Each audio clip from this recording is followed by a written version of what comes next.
Oh, not much happens in Foleyville from January 10th through Thanksgiving. Not much happens, mostly because Foleyville's boxed up and put away. And then cheers! On the day after Thanksgiving, they are unboxed and laid out on the table. This year was no different. Everything was the same until Foleyville was laid out on that table. As soon as he was out of his bubble wrap, old Chester Kringleblocker began announcing that he had finally ended Christmas. He was holding a document, and he addressed the citizens who had just been unwrapped themselves. Citizens of Foleyville, I have been trying for many, many years now to end Christmas. Well, it appears, based on the legal and binding document I hold in my hand, that all of my efforts were not necessary. Now, before you people start to think I made this up, let me bring your mayor up here to assure you of the truthfulness of my statements. Mayor Noel. Although what Mr. Kringleblocker has to say is sad, devastating actually, it's very bad. In fact, very true, and will devastate both me and you. My office has been trying to fix this problem, but it seems our chances are near the bottom. While you were enjoying your 10.5 months off, I was rummaging through Foleyville records. What I found will amaze you as much as it pleases me. I found a court record from 1929 that outlaws Christmas in Foleyville. It says that by law there can be no Christmas, and there can never be a change to this law in the history of time. And you heard your mayor. I am telling the truth, and what I am saying is fact. Not only will there be no Christmas in 2020, every Christmas for the past 91 years has been illegal. Let me see that, Kringleblocker. Give me a break. It says right here that on October 22nd, 1929, the people of Foleyville voted 5-4 to outlaw Christmas forever. Unhand that document, you Christmas criminal, or I'll have you reported to the police squad. You've been defeated and your precious holiday gone forever. So go ahead, build your ridiculous village, but this year, be sure to build a big wall around Foleyville. We must keep out the elves, the gifts, the jolly fat men with white beards. We must keep out Christmas. As much as I think this will lead to our ruination, from this day forward, we must have no Christmas decoration nor celebration. A wall of stone must be built, and we must guard it to the hilt. No fun, no spirit, no Christmas joy. No jewelry, no tools, no Christmas toys. It's over, citizens. It was fun while it did last. But Christmas is now a thing of our past. It may bring sorrow, it may bring strife. But these are simply the facts of life. This is very hard for me to say, but we have seen our last Christmas day. Well, looks like old Chester Kringleblocker finally did it. He ended Christmas. Looks like Christmas birds from Foleyville will be coming home to an empty nest. Did you hear that? You hear that bell? Every time that bell rings, a sitcom star gets their wings. Hey, let's head out to Ray Farms where looks like Lucy has gathered some of her cousins. This is unbelievable. It's like a different world. It's Christmas Eve and there are no trees, presents, and no Santa. I can't believe Chester Kringleblocker finally won. Careful, Anna Claire. Don't say Christmas. You could get in trouble. She's right, Anna Claire. Technically, it isn't Christmas Eve because there's no such thing as Christmas anymore. And according to Mayor Noel, there's nothing we can do about it. That's why I asked you guys to come out here to Ray Farms. There may be something we can do about it. For the last year, I've been working on a project. I've been turning this old school bus into a time machine. It's all ready to go except for 2 things. Wait, what? You built a time machine out of a school bus? What for? I did it for one reason. I want to take a picture of Uncle Greg from today back in time 9 months. I just want him from 9 months ago to know how ridiculous his hair looks today and hope he would do something about it. That's smart. I think the hair thing is just a phase, though. So, what are the 2 things that are stopping the school bus time machine from working? First off, it takes 10 people to operate this thing. That's no problem. I think I know 10 people who could make it work. What's the second thing? I need a flux capacitor. Wait, what? A flux capacitor?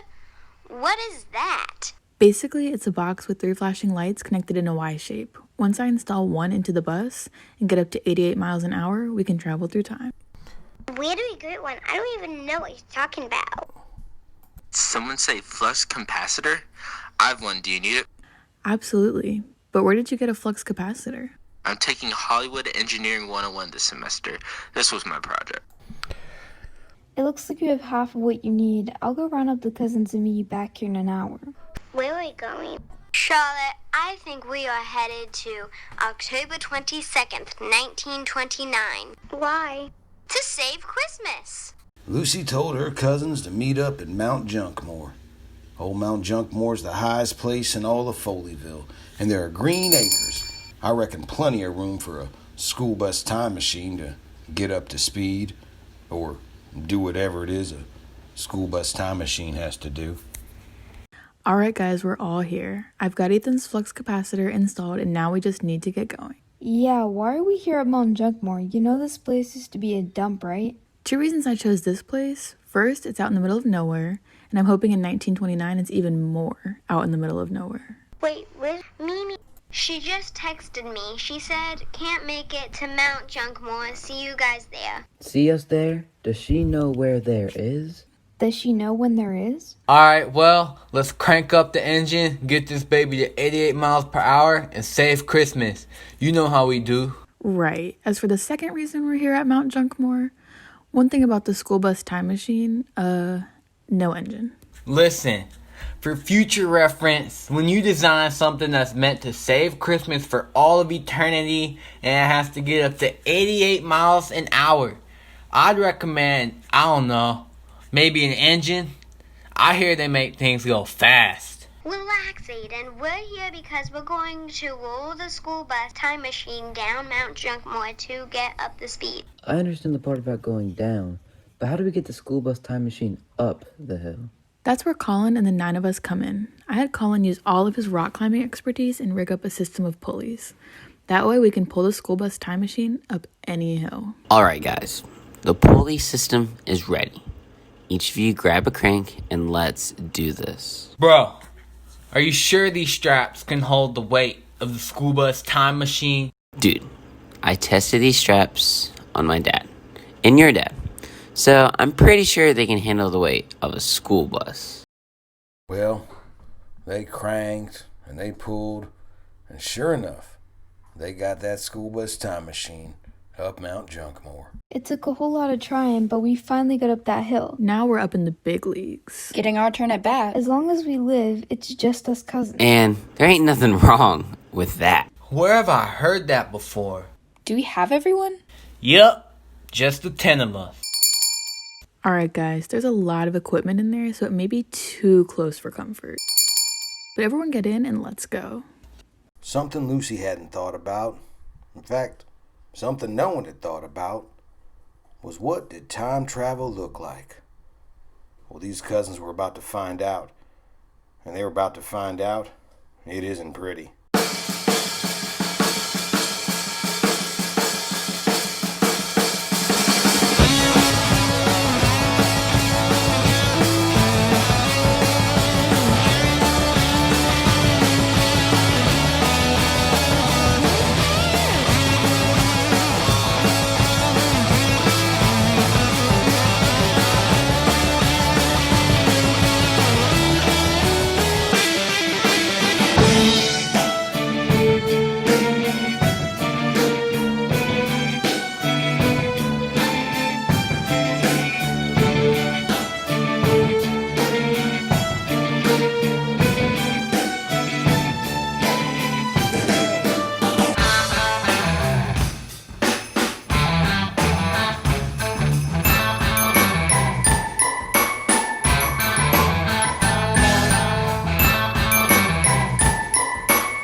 Those cousins saw some things they could never unsee.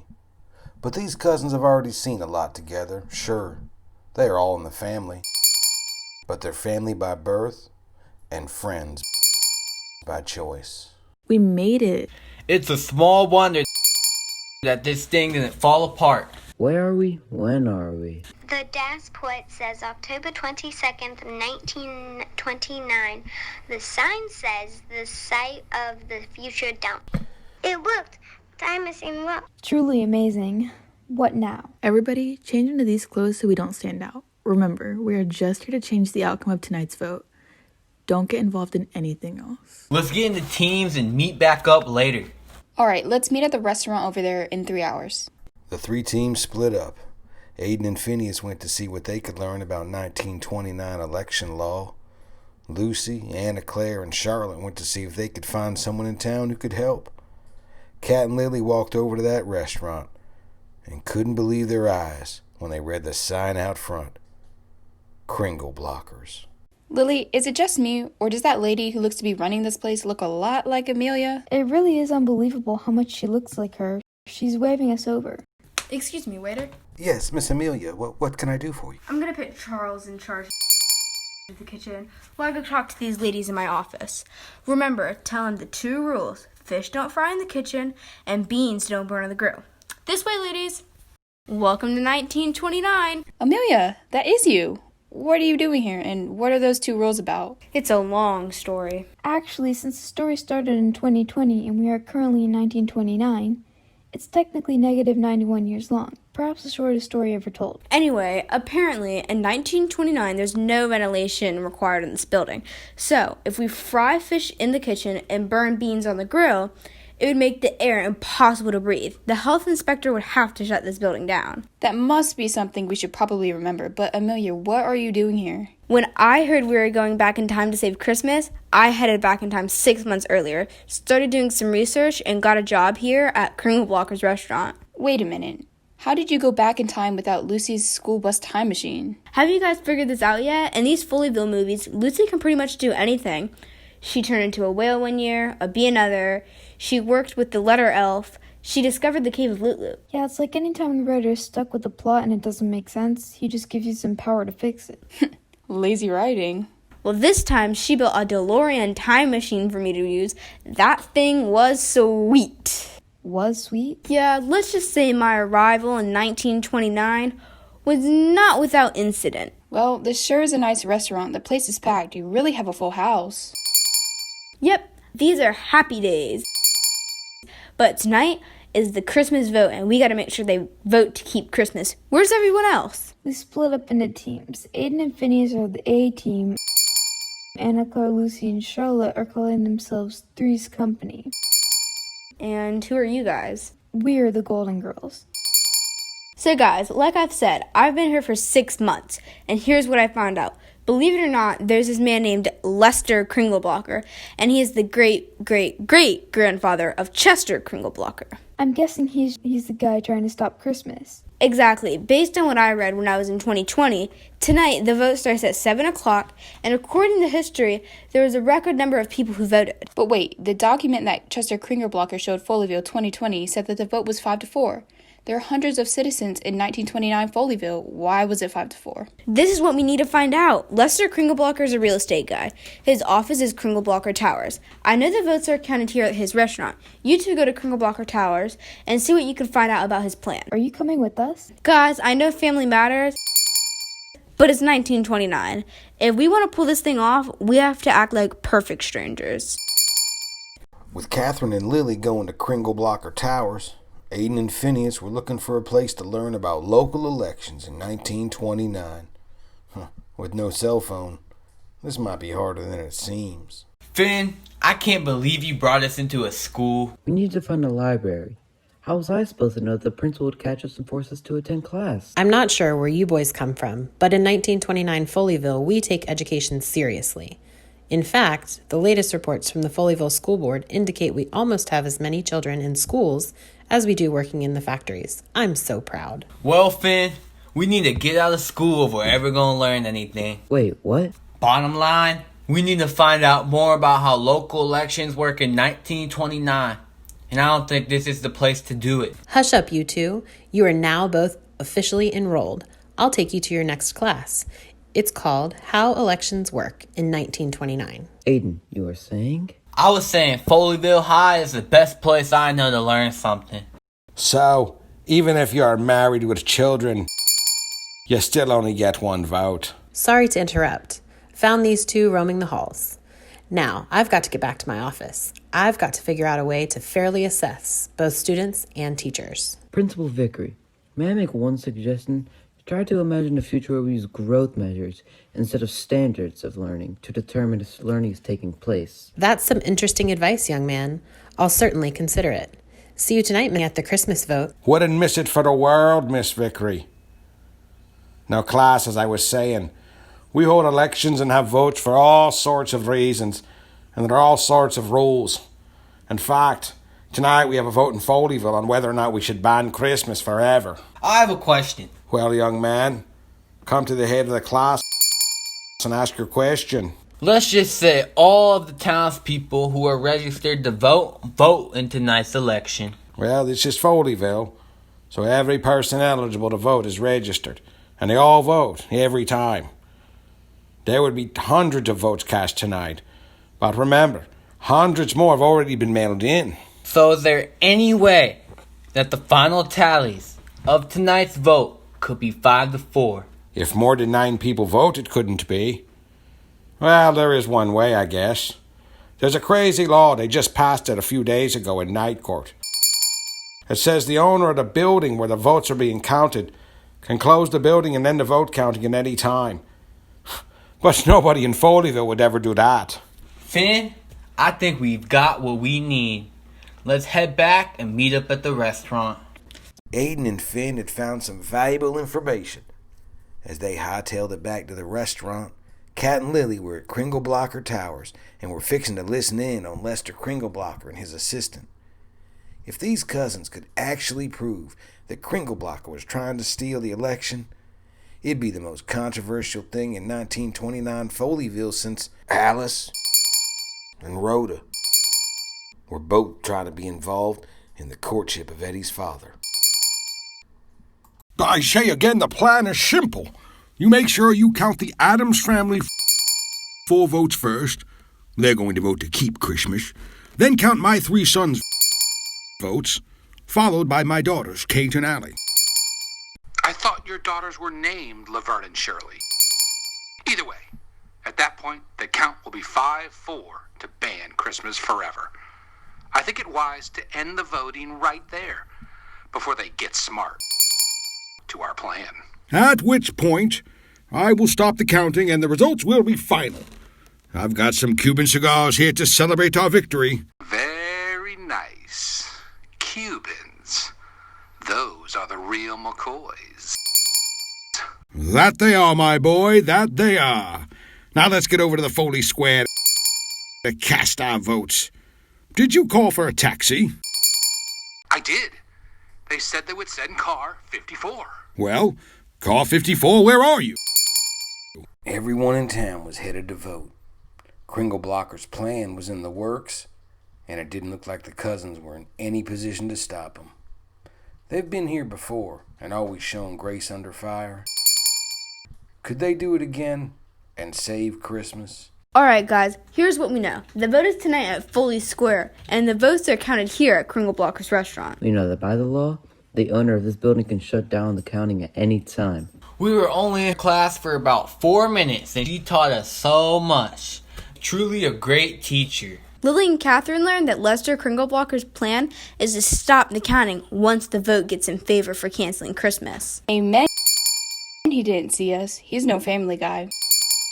He's definitely trying to ruin Christmas. So we thought about trying to get the vote counting moved to another building. Then we learned there is only one other person in town who owns a building. His name is Milken. He owns a building that is a Buffalo Bill memorabilia shop. The Buffalo Bills were not founded until 1959, so I'm not sure what kind of merch he's selling. Not the Buffalo Bills, Buffalo Bill, the showman from the Old West. Luciana, Claire, and Charlotte are there now. They're coming back soon, and even if Milken says yes, we still have to find a way to get the vote counting moved. Lester Kringleblocker is not just going to let us shut his building down and ruin his plan. With no plan in place, the cousins were beginning to worry that this was it. And finally, the good guys weren't going to win. Anna, Claire, Lucy, and Charlotte were at Milken's souvenir shop, hoping to strike a deal with him. Howdy, ladies. Welcome to Milken's Buffalo Bill Souvenir Shop. What can I do you for? You're sure a big Buffalo Bill fan. Why? Yeah, just curious. Why are you a big Buffalo Bill fan anyway? I'll have you know that Buffalo Bill's runner-up entertainer of the year 4 straight years. Now something tells me you aren't here to talk about Buffalo Bill. Truth is, Mr. Milken, we're here hoping we can use your building tonight to count the votes of the Christmas vote. All right, let's make a deal. What's in it for me? I'm a businessman. How about dreams, Miss Milken? We can offer you dreams. What my young Zig Zigula is trying to say is that we have the greatest real estate tip on earth. We're talking miles and miles of untouched beaches just waiting for somebody to buy up cheap. We're talking about the beaches of North Carolina. If you get in now, you'll have made a fortune in, say, 60 or 70 years. Let me get this straight. You're telling me that in 60 years, you think the place where those two brothers invented the airplane is going to be a resort town? And I'm going to make a fortune for the future generation of Milkins? I don't normally take real estate advice from children. But I kind of like the advice. You got to give me something more. There is one other thing. Tell every Milken from this day forward that on January 27th, 1991, they are to find a man named Scott Norwood and tell him to aim a little left. I don't know what you lays are talking about, but I like it. And I'll be sure to let my sister Sam know, and we'll tell generations to come. If you can get the building changed, you can count the votes here at Milken's Buffalo Bill Souvenir Shop. Thank you so much, Mr. Milken. We'll see you at the Christmas vote. Well, now the vote went off without a hitch. Everybody in town voted. Most people wore Christmas clothing and sang Christmas songs. They all seemed pretty sure Christmas was saved. But the people of Foleyville didn't know about Lester Kringleblocker's plan. They didn't know what's happening. The votes were being walked over to Kringleblocker's restaurant. Things weren't looking good for Christmas. The cousins were monitoring where the votes were while trying to think of a plan. Ben, where are the votes? They're moving up on the east side. Lily, what was Kringleblocker Towers like? It was like a deluxe apartment in the sky. Ben, where are the votes now? Moving up to the east side. I am starving. Well, we finally got a piece of the pie. That's it. That's how we get the counting moved to the Buffalo Bill Souvenir Shop. What are you talking about? Amelia, you said there were 2 rules here. What were they, and what happened if you break them? You're right, Lucy. The 2 rules are fish don't fry in the kitchen and beans don't burn on the grill. If it happens, this building is shut down. This should be a good time, girls. Let's go burn some beans and fry some fish. Kringle Blocker's restaurant filled up with smoke so fast, people didn't even wait for the health inspector to shut the building down. They took the votes over to Milton's Buffalo Bill souvenir shop and counted. And when all the votes were counted, Foleyville voted to save Christmas 717 to 5. The cousins couldn't wait to get back to 2020, so they headed out to the site of the future dump and hopped in the school bus time machine.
Time. There it is, guys. Foleyville is all lit up for Christmas. We did it, guys. We saved Christmas. Well, they did save Christmas, and they taught us a lot. They showed us that if you have one big family, even if your odds are 1 in a million, just rely on your family ties. Take things one day at a time. And when you look back on that family album, you'll realize we've got each other. This year, we also learned that there have been a lot, and I mean a lot, of sitcoms over the decades. So, like we always do about this time, from Foleyville to Yorville, Merry Christmas and Happy New Year. Good times.